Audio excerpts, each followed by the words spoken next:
You are a unique individual with the power to change lives just by being who you are, sharing your wisdom, and telling your story. Welcome to Legend in the Making, the podcast that recounts the adventures of experts on their way to becoming industry legends.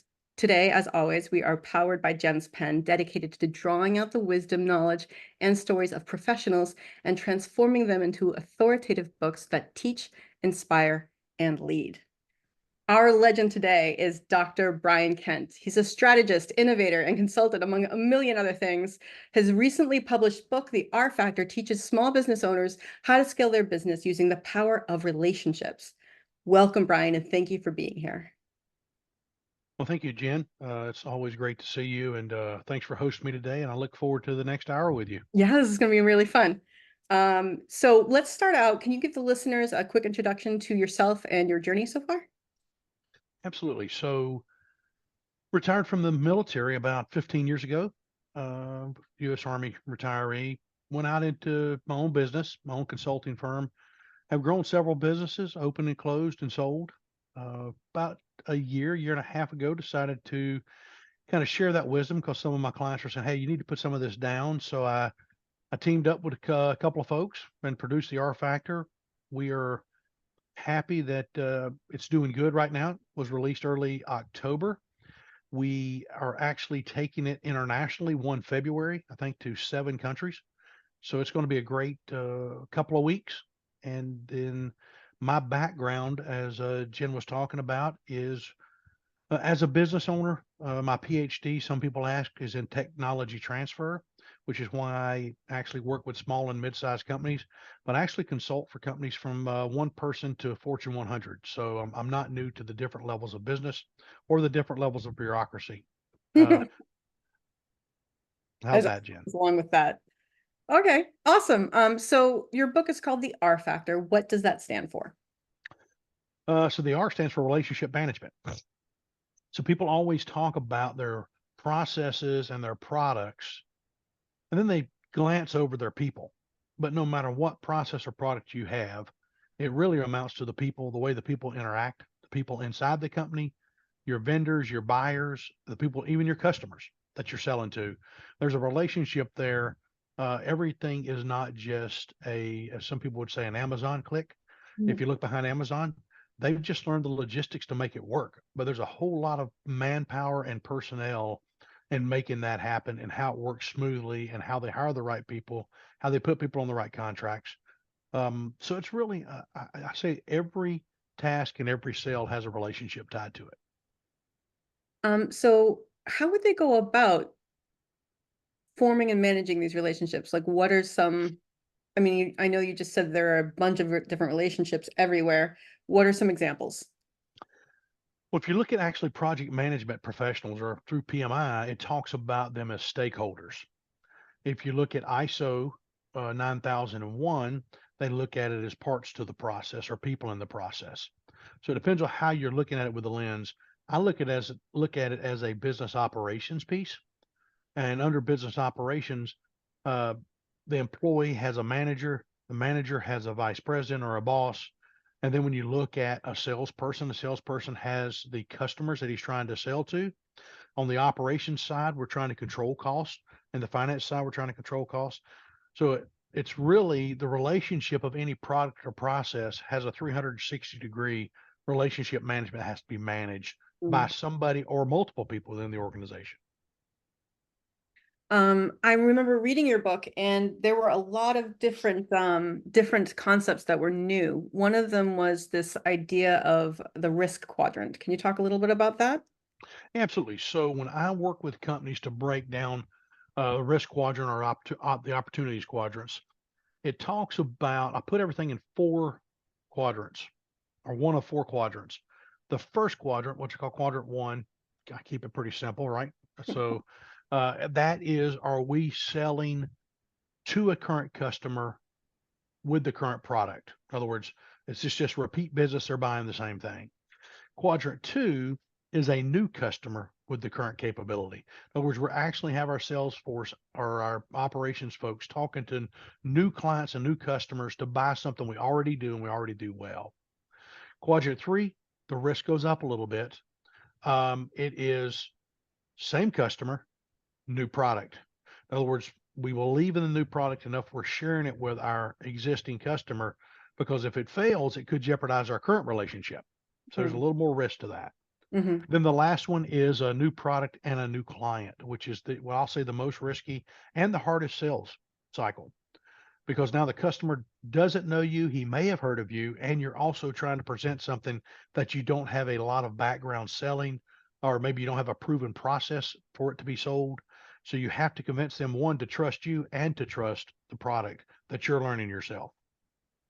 So putting that into use, you said it in sales, we're talking about sales here. So in business development, how would you talk to the salespeople about using this quadrant? Well, the key thing for any salesperson is they have to know the product. Okay. Even for a salesperson that knows the product, quadrants 1 and 3, and maybe 2, the first 3, they can move around pretty easily. Uh, Again, back to quadrant 4, new product, new customer. So now they're looking at the bona fides or the capabilities of the salesperson. So can they carry themselves? Can they explain the new product? Can they explain the new process? So it goes back to the quality of people you have in your business development, or in this case, sometimes it's even the operations people. Maybe they're working in a program, and somebody asks them a question, and they can talk through how they're making the product or how they're working through the process for delivery of the end product. So it really depends, but it is really in the knowledge of it and then building the credibility of the actual salesperson or operations person. And now for those salespeople to carry that forward, they need to know who they're selling to, right? They need to know the right people in the right places. Absolutely. You're talking a little bit about my man process, That's right. right? So I have a very simple process called the man, and it's not a sexist thing. It's just an acronym. It's who has the money to buy the product, who at the organization has the authority or the A to spend the money to buy the product, and then who in the organization actually has the need for the product. That person, that those 3 positions may be one person, but most likely they'll usually always be 2, just because companies have to have a checks and balance in the way they're spending money. So normally somebody orders something and somebody in finance or contracting buys it. So normally I've never seen less than 2. Sometimes it might be 3, depending on the size of the organization. The person with the need, the person that has the authority to spend the company's money or buying the company, and then the person that has the money. And sometimes when I say money and authority, some people say, well, why isn't the same person? Well, some large organizations allocate cost centers or, money centers to each division. So the division manages their money, but they can't spend it. In other words, they keep up with the bookkeeping, but the contracting department is the actual person that binds the company for the buy. Now, I know that you and I talked a little bit about this before. Do you have any stories about how knowing not knowing the right person is just like a blunder waiting to happen? I see it every week, Jen. So as you can imagine, I consult across the globe. As we were just talking a little while ago, I was on the West Coast twice last week, and what I see is owners wanting the funnel for business to be big with a lot of opportunities coming in, and you lose them along the way. So your business development people, they go just throw more and more and more in the top of the funnel, and now the funnel's so full at the top, just like when you're pouring a gallon of water into a smaller jug, you can pour enough in there, the funnel finally fills up, and it just can't take anymore. Well, in this case, the funnel fills up, and the individual can't service the opportunities. So now it looks like he's extremely busy with a lot of good opportunity, but he has a very low crossover or win ratio because he can't service the opportunities coming in the door. And if you can't service the opportunities, well, then they just go right across your desk, and you miss the opportunity. You miss the deadline. You miss the proposal submission. You didn't answer the proposal properly because you were so busy you didn't pay attention. There's a whole lot of reasons why it just doesn't work. And I also say that you should also know who you're going to go see before you pay for travel. Mm. Travel these days is not cheap anymore. I mean, a couple $100 for a hotel room, if not more, maybe $1,000, $600 to $1,500 for a basic ticket. plus the food, plus if you're going to take anybody to eat. I mean, you could be into a meeting for a couple of $1,000s and not even have the right person at the table. So that's why I say narrow down the man, narrow down the people around the man that can actually help influence the decision, and then stay focused on your research. So going in there, the person who's looking to sell the product would actually have to be talking to the person with the money as opposed to. I say one of the three, as long as you identify one of the three, Mhm, the person with the money and the person with authority. And the reason I say that is all three of them are in the decision process. mhm. Now, if you can get a meeting and two out of the three of them are there, you've actually got a very high probability of taking it across the finish line.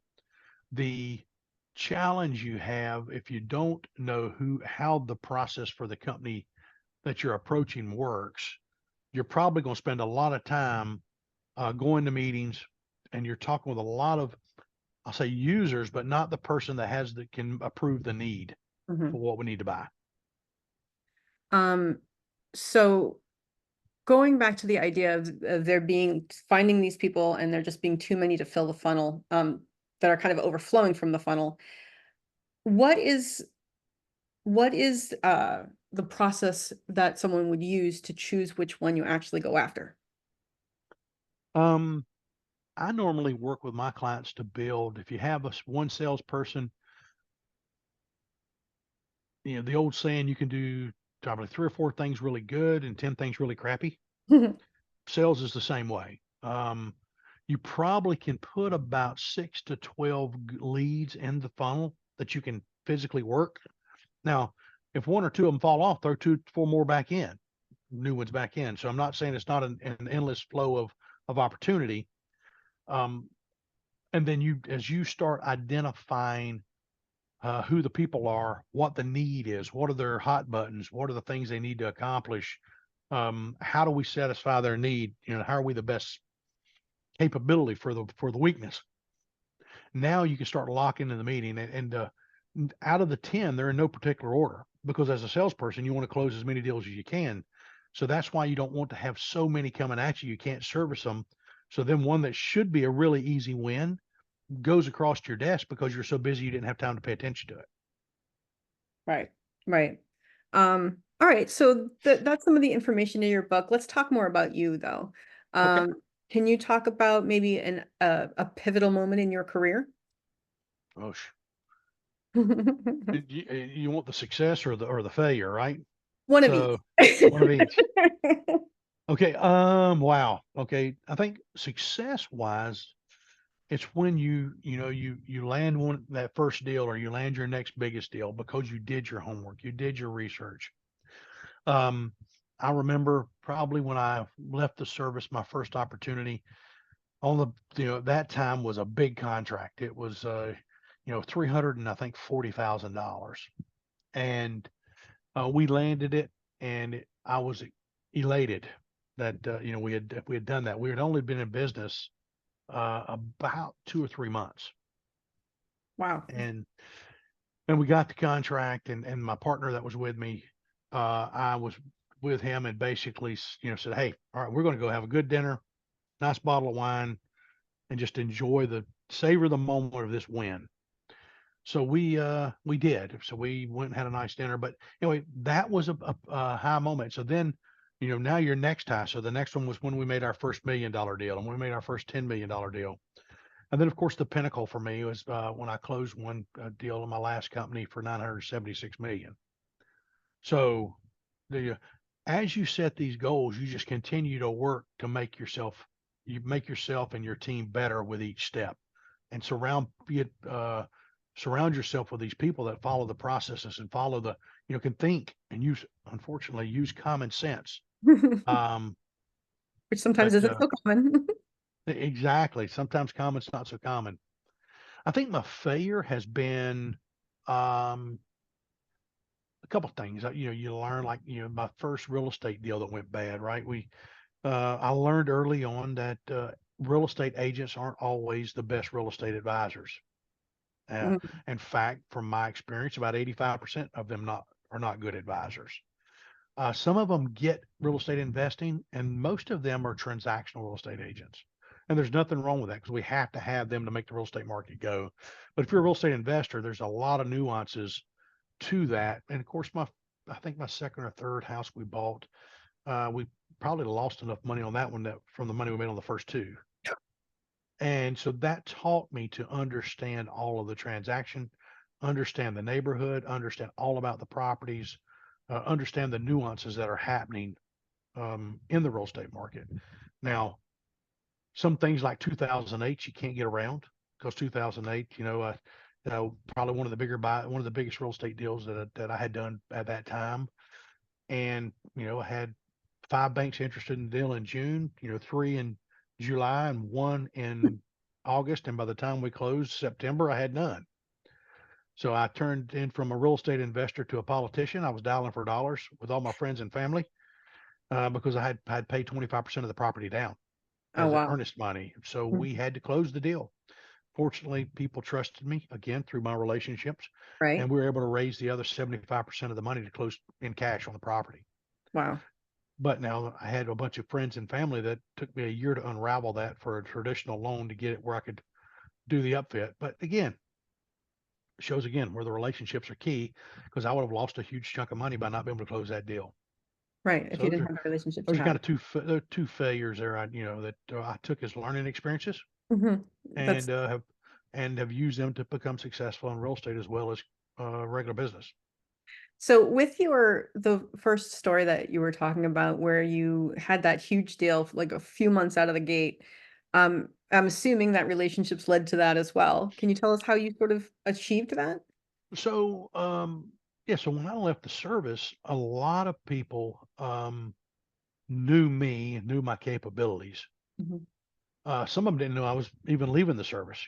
Just however it happened. This was email was prevalent, but texting and sales and Facebooks and Apple and all that weren't as prevalent.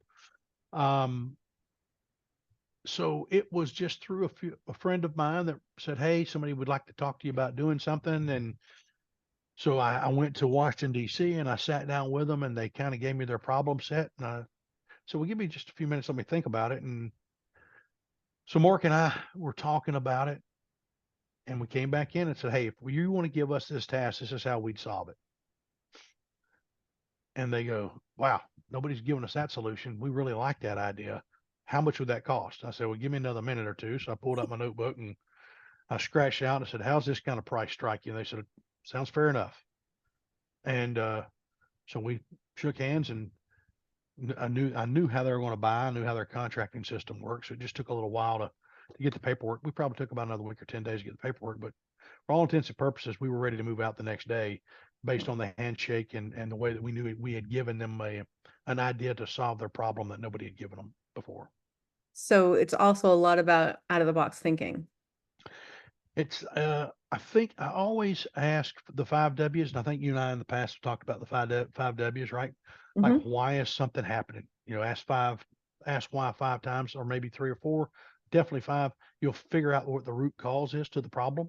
Mhm. And once you know what the root cause is, you can actually solve the problem because now you know why it's happening. So you can start thinking about solutions and alternatives or an alternatives analysis where you can start drilling down into the one that might make the most sense.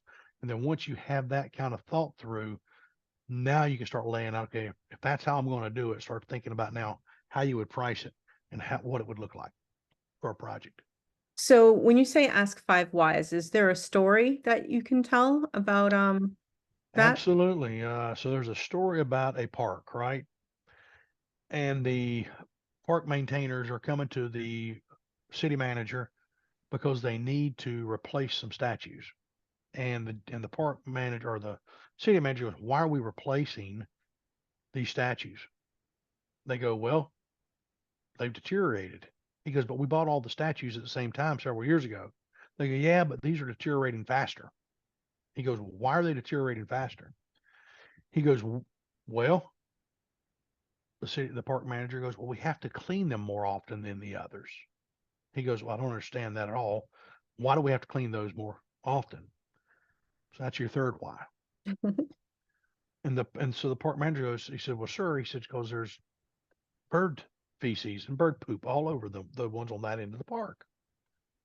And he goes, okay, why do birds only like those statues? Is there something special with those statues?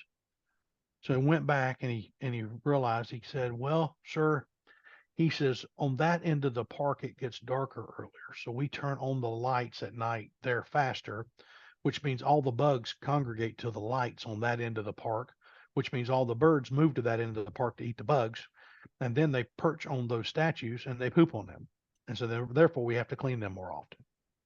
So now we knew that we had to come up with an alternative way to keep the statues from deteriorating, which meant maybe by staggering the lights or using some type of other mechanism to keep the birds off the statues where they wouldn't land on the same ones every night and leave their parts behind. That's a really, really good example of why you would want to ask why 5 times and get to the root of the problem. I think that really illustrates it very well. Absolutely. You got to do something with those birds. Absolutely. Um, so talking about again, I think we both have discussed this in the past, like failure isn't really the word for it. The learning experiences is probably a better word Or for the when peaks and valleys of education. there you go. The valleys of education. Um, you know, what would you suggest to somebody looking to avoid those valleys that you found yourself in? What would I suggest to somebody looking to avoid? I Yeah, sorry. am.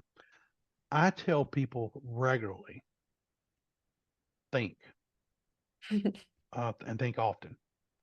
Find the common sense, right? Like you said, which is not too common some days. But the biggest thing, and I think I pointed out to some people, is as you're listening or as you're evaluating a problem, I call it 221, right? We have 2 eyes, 2 ears, and 1 mouth. So therefore, we should be hearing and seeing more than we're speaking. And a lot of times, I see managers or employees or anybody in the system. Sometimes they want to solve the problem before they understand the problem. And I've even been guilty. My staff has told me sometimes I'll read the email and I'll read 75% of it and I'll miss the bottom where they asked the question. I said, well, I came from the community where it's bottom line up front. So you should have asked me the question and gave me all the details below so I'd know how to give you the right answer. But that's semantics, right? The question was in there. But I think the key thing is asking the questions, make sure you understand the problem so that you can provide an answer.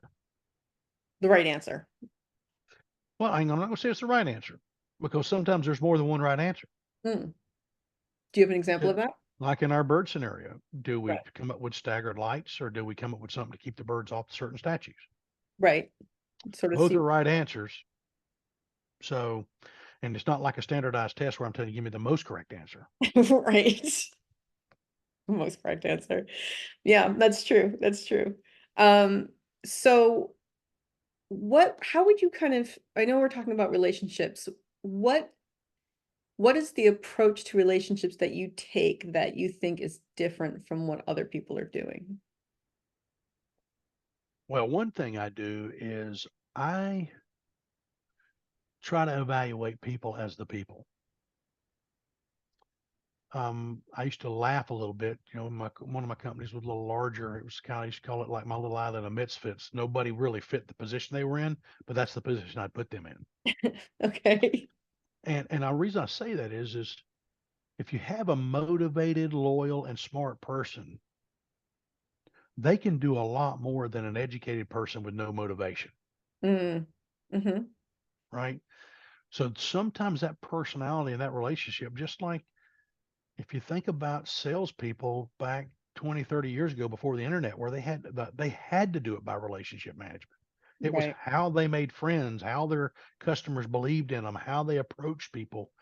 Um, and a lot of those salespeople, some high paying salespeople, had no education or limited education. Right? I mean, Sam Walton's 8th grade dropout, and he founded Walmart because he solved a problem. Right? And you hear stories like that. Now, it's not there's not every business is that way, but if you look across corporate America, there are people in corporate America that are in key positions that might be a COO and they have an English degree. Right. You know, Right. so somebody watched them and the way they performed and evaluated them based on their capability. And the degree might have been a door opener to get them the interview, or it might have been a discriminator to get something started. But every person should be evaluated based on their merit, Mm. and that's the key, right? So as you're a boss or you're an owner or a manager and you're hiring, you've got to evaluate your people based on who they are. I'll give you a perfect example. If you're a manager and you don't do that, the first time you got to give pink slips, right? And you cut based on people you don't know, you might actually cut some people in a department that have all the relationships for the business in that division. And Mm. now that division tanks. Hmm. Right.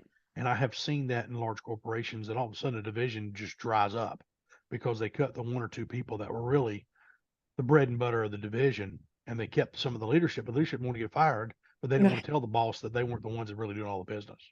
Right. Right. And that's very important as far as relationship, knowing the people in your company. Absolutely. I say it's a one up, two down. What does a boss want? And what can my guys at least two layers below me do? And what's their capability? Um, That way you don't have a mid-level manager telling you one thing and his people saying something else. right. Everybody gets on the same page. Or at least you have the discussion on why we're not on the same page. Right. Okay. Yeah, I mean, I think there's a part of your book that talks about how to coordinate the one up, two down.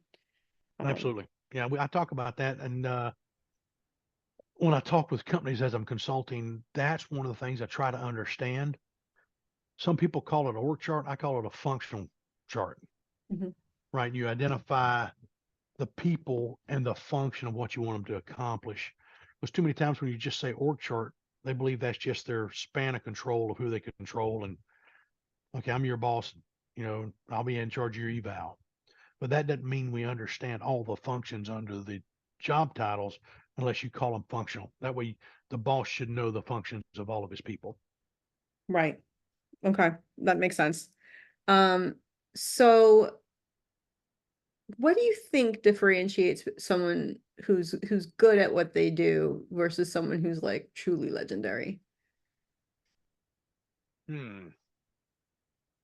There's a lot of people good at what they do, Hmm. but when that one opportunity came to make them legendary, maybe they weren't ready. They didn't have the right idea. They didn't have the right team. Um, when you say somebody's legendary, that means they had an opportunity to excel and they took it. Mm. Because some people are really good at what they do, but they're not going to get out of their box. They're not going to do that. They may work extra hour. I mean, they may be the perfect employee, but they'll never pass that level because they're not going to take the risk to go to the next level. And legendary people take risk. What are the risks that you feel you've taken in your career so far? Well, I won't say I was like Bill Gates and sold my software before I had it built, but I think the key is going to be. I'll give you an analogy. My operations officer, I came out of a meeting. We've been in business about 5 years, and somebody actually gave me a problem I couldn't solve right then. And we went through it a little bit further, and I just said, I don't think we can do that. As we're walking back to the car, he looks at me. He goes, "Man, we got to mark this day down." I'm going, "Why is that?" He goes, "That's the first meeting we've ever left where you said we couldn't do something." So I think it's really your mental capacity to figure out how you want to strive forward to do it. Mm. Kind of the self-efficacy. Um, I've went out and bid contracts where I had to then, be careful what you do, right? Because I won and I hadn't coordinated with the bank well enough to get all the money. And so then I was trying to get the funding in place so we could hire the people and get the products moving. So, but don't be scared of that. I mean, it's if anything, you got to go through the plan, you got to go through the motions, and just keep the pedal on it. Um, so sorry, I got caught up in what you were saying and there was a question I had in my head. But as far as what you're doing now to sort of bring yourself up to the next level. What kind of things are you doing, and what can people listening to this take away from it? So one thing I say is I'm a lifelong learner. Um, I never stop listening to podcasts, um, taking courses online or in person, talking with people, finding mentors to help me learn, um, finding opportunities to learn something. If there's something that interests me, I'll attend a seminar, or I'll go to a course, or I'll find somebody that knows how to do it, and I'll sit down with them and say, "Hey, I want to know how to do this." Don't be afraid, or don't be complacent in thinking that you're done just because you have your high school diploma or your master's degree, your PhD. That's how in this market you get left behind. Mm, And technology is moving so fast. I mean, now with AI and machine learning, I forget, I saw a stat recently. It's like two-thirds of the jobs today in a decade from now won't be here, or they won't look much like they do today. scary. So what should people do ahead of that? Well, I mean, if you let's break it down to, I'll give you two examples. One, let's just look at a plumber. Mhm. What a plumber needed to know 30 years ago and what a plumber needs to know today, in a lot of ways, is not the same job. Mm, Now you have electric heaters, you have inline heaters, you have different, now the gravity flow and all that, but then you also have the gravity flow of water, or the way you connect the pipes. Well, even the way you connect the pipes, that varies by state. Some places you can't use certain type of piping, and some places you can, mm. right? Um, it may be the way you have to do the septic tanks are completely different in the counties, the way they're measured. Now the guys that measure your water, they don't even get out of their truck anymore. They have a little gun. They drive by and just do the RFID tag on the top of your water meter, and they know how many gallons you use. Wow. So those are all changes. And so if you're a plumber, there's continuing education you need to keep up with the different types of hot water heaters, the different types of water, the different types of sewer, and all those things that are related. Mm, Uh, and then if you're an accountant, I mean, look at a CPA or an accountant. They're required by their certificate to go take 20 or 40 hours a year of continuing education, because every state and county and federal level, heaven forbid they come to work one year at any level and not make any new rules. Just get all the stupid ones off the books. If we did that by every level one year, we'd be so much more efficient in this nation. We probably couldn't measure it, right? right. The So, astronomical. um, so when you look at that, for CPAs or white collar people, there's so much legislation and bureaucracy and things that are changing their ecosystem, that if you're not paying attention, you're left behind. Or you're making decisions that get the company in trouble. Then you get fired for not being smart enough, right? So again, like I say, the education never stops. And if you're going to be an entrepreneur, holy crap, you've got to be they got to know all the business development rules. You got to know all the operations rules. You got to know all the legal rules, all the accounting rules.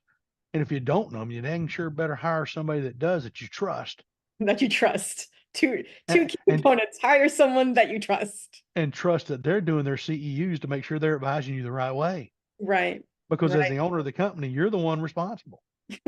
Ultimately, everything rests in your hands. That's correct. Now there was a good example I remember that from your book where not knowing the proper regulations got some people in trouble. Can you tell us a little bit about that? So I think you're referring to the gas station I example. am. Yes. Yes. So this was in the 80s. I think it was early 80s, a couple decades ago anyway. Um, the EPA made every gas station upfit to a new tank. So they had to tear out their old tank, put in a new tank, which, for if you're a mom and pop gas station, is cost prohibitive to staying open. But it was something we had to do because old tanks were rusting through and leaking. Mm. So when that time, it's like most government regulations too. Enough people cry, they'll give you, a 1 year extension or a 5 year extension. Well, finally the EPA was done with the extensions and they didn't give any more, and everybody thought they wouldn't hold to the fire. And so basically overnight, these gas stations closed or they stopped serving gas. Which is kind of the point of a gas station. So, so therefore, and then in this example though, it was if you're the Frito-Lay guy or the Coke guy or the Pepsi guy or any one of the guys that services the supply other than gas, or even if you're the gas guy, if you didn't know this station was in that predicament, Mm, to know that how many of these stations are on your route that next month will not be in business, or next month may be buying half, or in this case, if it's on the gas line, they're not buying any gas because they can't put it in the tank. So that for you not knowing your customer and how you handle these things, you have to, it affects your bottom line, I guess what I'm saying. So you have to right. make sure you know your customers. You have to know these rules. So, Mhm. because if you're a Frito guy or a Pepsi guy or a Coke guy or pick your favorite sundry, right? And when you're talking to the owner or the manager, you can say, "Hey, how are you doing on your tank upgrades?" And if they tell you they ain't done it, well, then you better know. You can let your boss know, "Hey, boss, they ain't done that here. They're about to lose a huge chunk of business, which is going to affect our business also." And so, therefore, that's an example of relationship management and knowing your customer. That's key and important. Yes, definitely. Yeah, it becomes very, very clear through that story, I think, that you have to know not just your customer, but what's going on in their business, and Right. how it's going to affect you. Because if people think, oh, 20 years down, we've got plenty of time, or whatever it is the case may be, then they forget to replace their tanks. You're Yep. kind of SOL. Exactly.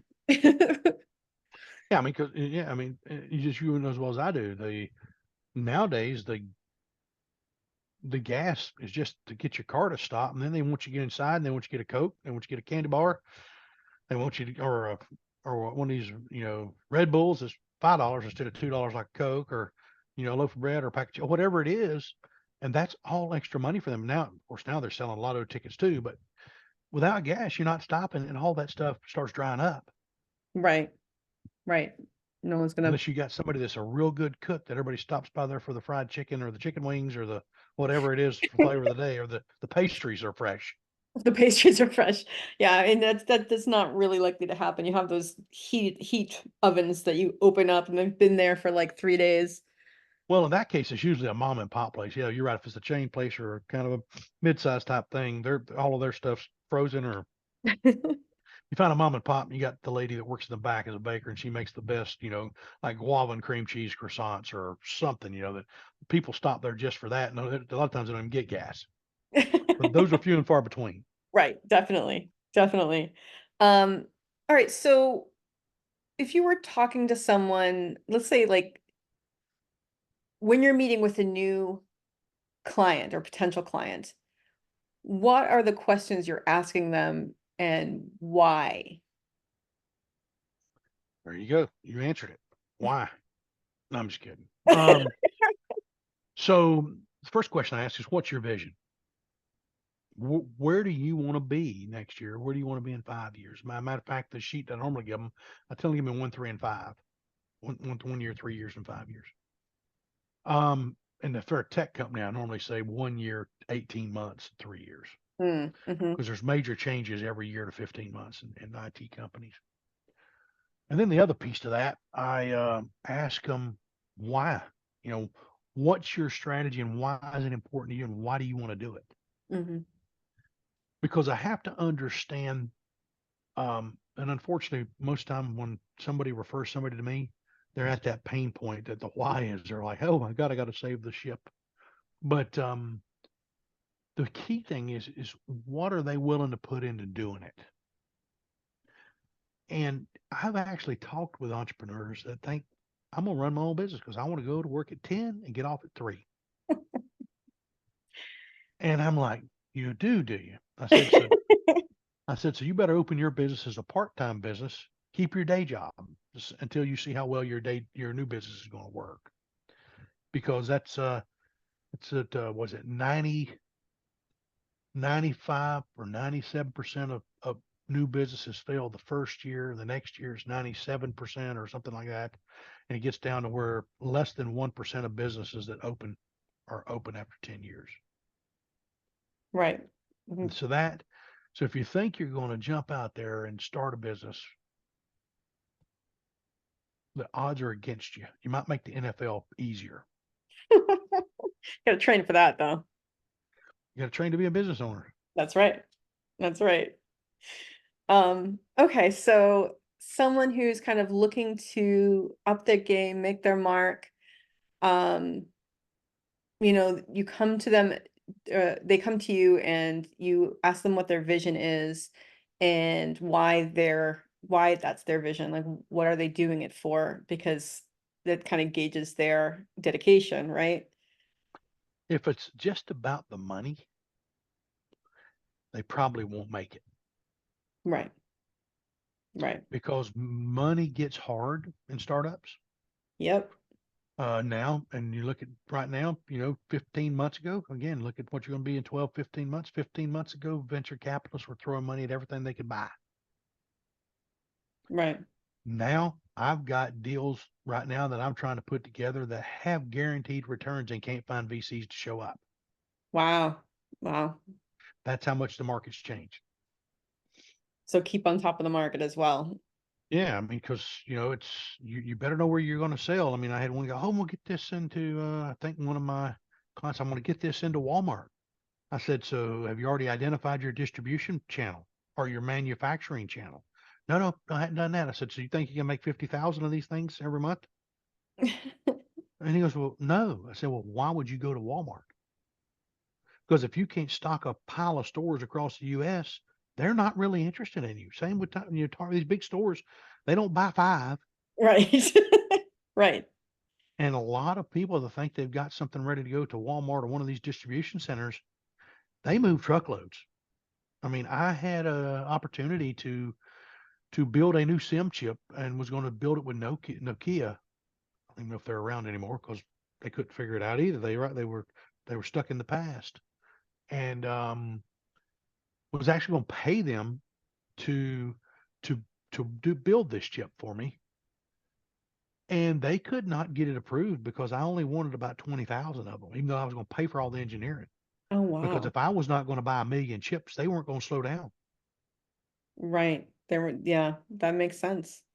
because they want to sell so many phones, which had so many chips, so many, and we've changed some of that now because now the chip guys. But I mean, if you think about it, if Apple rolls out the next iPhone, whatever the crap we're on now, 25 or 15 or 26, um, but their expectation is they're going to sell 5 million in the first 2 or 3 months. Right. So if you can't help them get that kind of distribution channel for hardware together, you won't be a vendor. Right. So know your customer and your customer's customers. Yep. And know how you think your goal's got to be to plan to win.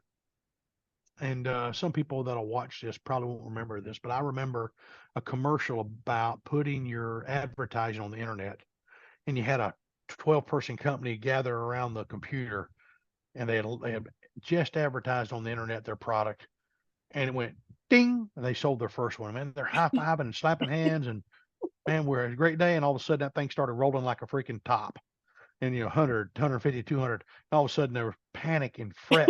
They were because they knew they couldn't fill that many orders. Right.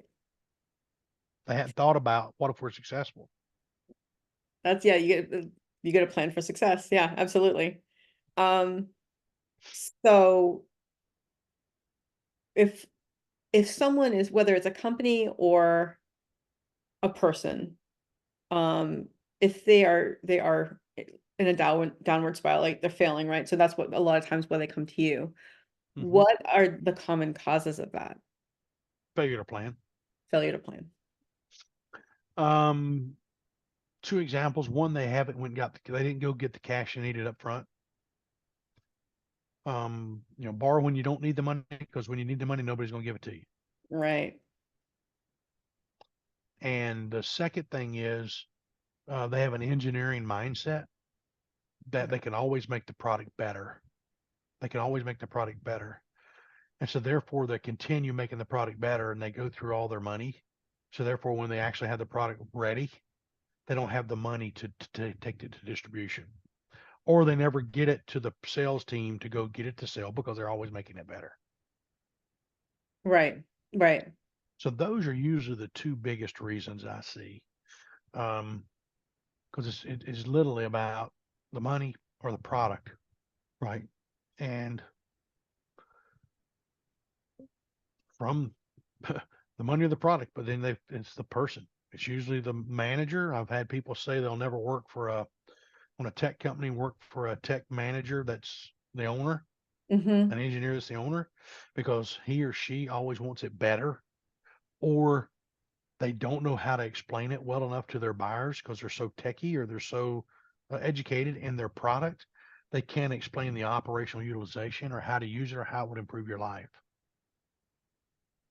Right. So you've got given just kind of taking a look at the E-Myth, their technicians and And even if you got the entrepreneur, the technician, and the manager. right. So So you've got the technician, a lot of technicians that start companies have problems because one, they don't know how to manage the company, or they're not entrepreneurial. They right, just think they've got the best thing since sliced bread, but they don't know how to go sell it.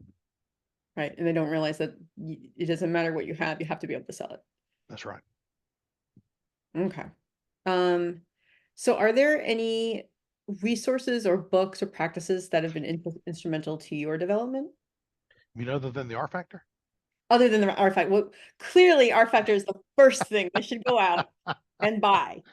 I'm Yeah. with you So on that 100%. yeah. So so two books really that have affected my business. Well, probably more than that now, but the two that really started me on my journey was one was the E-Myth, Mhm. right, and the other one was Dream Manager. Two great books.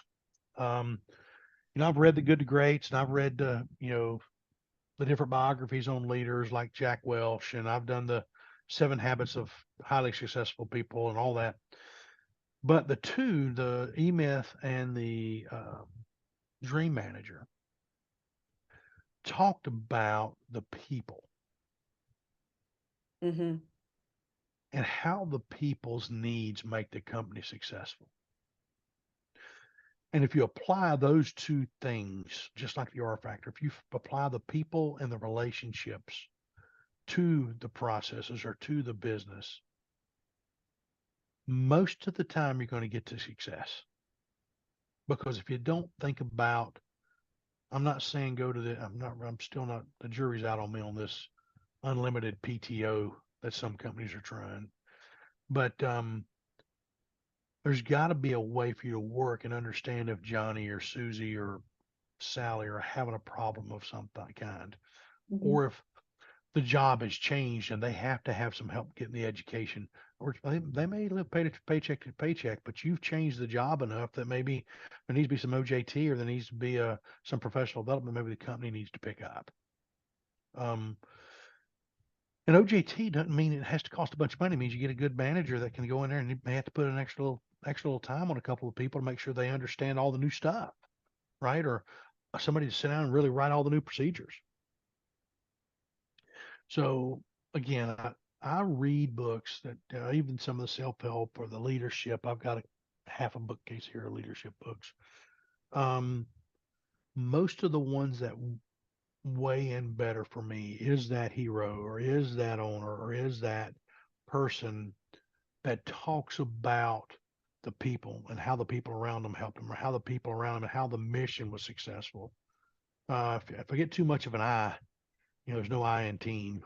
Right. And even though there's usually a hero or a MVP, they normally had a team that they trusted and believed in that worked with them and that made them successful. Right. Especially if you're a legend, you better understand there's people that help, the backs you stepped upon that helped you get to the next level. Right. Right. Maintain your relationships. So when people think relationships, they're thinking networking. Do you have any advice for people on that? So networking has gotten convoluted because it was part of the network, which is just this mesh of just everything connecting together. Like there's another book called The Starship and the Spider, right? We don't need any leaders. We just need everybody to coordinate. Interesting concept. But Right. when I hear networking can be very superficial. Yeah. You go to a chamber event and you pick up 15 cards.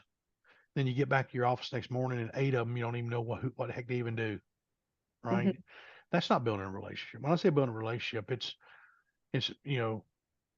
like your mail carrier. Do you even know who your mail carrier is? What's her name or what's his name? Right.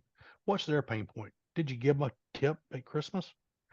I mean, things like that, that when it's raining or there's a car blocking your mailbox, they'll get out of the truck and put it in there, even though their union tells them not supposed to get out of the truck. I mean, Right. it's people that know you, like you, believe in you, or trust you, um, in some form or fashion, that if they need to do something a little extra for you, they'll do it, Right. provided it's not illegal or immoral or unethical. Right. Right. So, so unfortunately, you can get some relationships with friends even that way, but you don't talk about those in the books, right? So, no, but the key is to really find those folks that support you, that you can believe in, that you can work together, and it's really a matter of the coordination, right, in the relationship. Much like we talked about earlier. If you're the truck driver, just talk to the manager when you're dropping off your supplies at the gas station, and understand, hey, what's the pain points at the gas station? Hey, is there anything I can do to help you? Do you need more of this or that from us? It's some people even call that upselling. I call it building a relationship, because relationships create upsell, Right. right? Right. Because Another way to I mean, serve. yeah, it's a customer service that you're doing, right? Or it's another thing too is you don't want to be the engineer that everything's a damn problem. You want to be the engineer that you can always articulate what's going on, good and bad. So therefore, when you do have a problem, everybody believes you. Or when things are going really, really good, everybody believes you. Right. You can't be what is it, Chicken Little. So, little cartoon kid analogy there, but yeah. Everybody Say again. said everybody knows it. Chicken Little. It's, Like, hey, we yes, know. yes, Chicken Little, right? Or the the big bad wolf. Huff and Puff, he kept blowing, right? So I think the key to that on the relationship is not, don't give me a 50. I mean, I got a stack of business cards here for my latest trade show, and I guarantee you I'm the same way. There's probably 40% of them there that if I haven't written on the back why I met them or why I took their card, I may not remember who they were. Right. Right. A good businessman recently taught me that if you and I are hanging out together and I met you, let's take a selfie, which sounds crazy because I freaking hated selfies about 5 months ago. But it was a great analogy. He goes, take a selfie, and then when you save them in your phone, in the notes, put where you met them and, Right. and what the topic was. Therefore, when the phone rings, you can look at the content. Well, they obviously know you because they're in the phone. You open up the notes and you know why you met them. So at least you know what the conversation is, especially for new relationships. Right. Right. Because people call me after shows or after things sometimes, and they'll say, hey, this is Jim. We met over at whatever. Oh, Jim, go ahead. Because it takes me a minute. I'm a little older now. I'm not saying I got mental problems, but I just You got to know, other process. people too. I got to process what me and Jim talked about, because I may have talked to 25 people. Right. Right. And that's why normally if I call somebody, I start out the conversation telling them the whole thing. Hey, it's Brian. We met over at the conference here. We were discussing this new battery power stuff, and I wanted to follow up with you for this. That way they know, boom, it's already in their memory. They remember the conversation. They Right. remember what we were talking, or at least they have a vague idea. Right. Unless it's the battery guy and he talked to 500 people and they're all calling him back, right? Right. So, but again, you just have to pay attention. You have to open up your mind to ways to do it. Okay. So then is there any, I mean, we've talked about a lot. Um, and we may have already covered this, but is there an idea or a message that you'd like to leave the listeners with? It's not just about the people and product. It's not just about the product and process. It's the people that build the relationships to keep everything working. Um, and if they need an opportunity for somebody to consult with them, we're taking clients, and we're actually going to be working on a couple more books, hopefully this year, and get those out, and to talk about strategy and to go a little deeper in relationship management. And we're just looking forward to a great 2024. I mean, 2023 it flew by and we put a lot of groundwork in. And now we're trying to sort out the first quarter Mhm. to see what 2024 looks like. And I'm Mhm. sure there's a lot of other small and mid-sized businesses in the same boat, because we didn't have the money to put everybody on a sabbatical to talk for 5 days about the strategy going forward for next year. How lovely that would be. Yeah. But, But anyway, so that's what I'd leave everybody with, Jen. so we want to talk about how they can connect with you, but first I wanted to ask you, who's the right person for your book? I'm saying, Who's the right who would need your book? I mean, everybody needs your book. The R Factor, everybody would help, but when we talk about it, well, I tell you, it's entrepreneurs and managers, owners, people, because the key thing too is when we talk about relationship management, it also talks about accountability. And as you know, since you've read the book, it's just because you set parameters out there and metrics out there, if we don't measure them and hold people accountable, um, what are we doing? I mean, they can have all the relationships in the world, but if you don't hold them accountable for closing, or you don't hold them accountable for the finances or the delivery of the product or whatever it is, there's an accountability piece to that too. right. So so anybody that's in uh, a leadership position, no matter what level, Mhm. or somebody that's needs to do some professional development because they want to be. Mhm. Cool. So that's definitely what what would you say to them about the R Factor? What will they get out of it?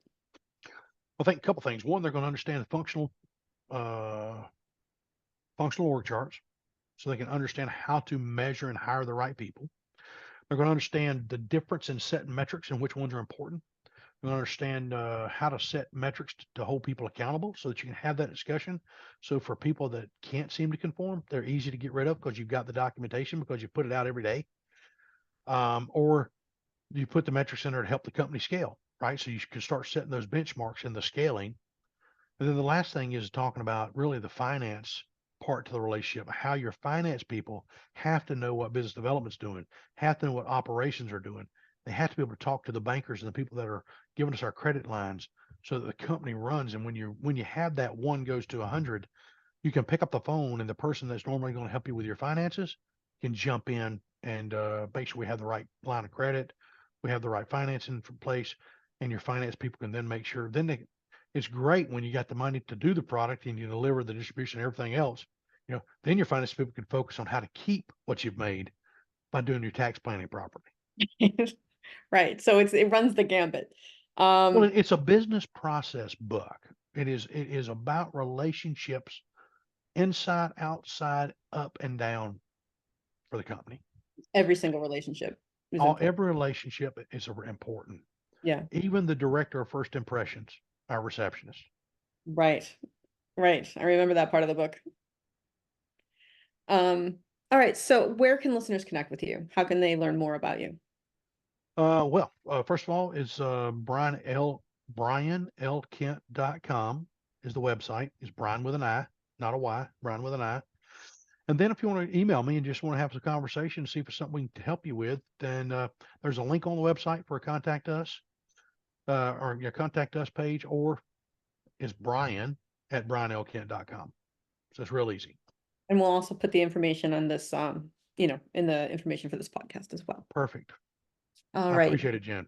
Oh, thank you so much, Brian. Thanks for sharing your invaluable insights with us and your experience. And everybody out there, thank you for joining us on this epic episode of Legend in the Making. Again, we're powered by Jen's Pen, where every voice holds a story and every journey is filled with lessons. As a legend in the making yourself, it is your duty to share your voice and your lesson for the benefit of others. And if you want to know how